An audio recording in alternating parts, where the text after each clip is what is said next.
কৃষক ভাইরা সবসময় ফসলের ফলন বাড়ানোর চেষ্টা করেন, এই জন্য তারা নতুন নতুন পরীক্ষা নিরীক্ষাও করেন।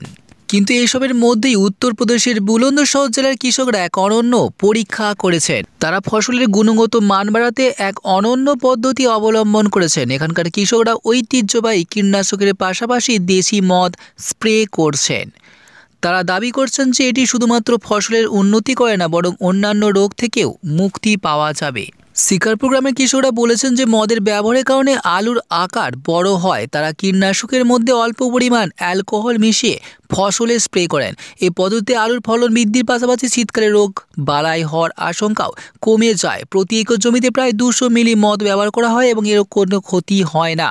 কুয়াশার ক্ষতিকর প্রভাব থেকে ফসলকে রক্ষা করার পাশাপাশি এটি আলুকে মোটা ও স্বাস্থ্যকর করে তোলে। যদি এটি বৈজ্ঞানিকভাবে কোথাও নিশ্চিত করা যায়নি যে অ্যালকোহল বা মদ স্প্রে করলে আলুর সাইজ বড় হয় কিনা,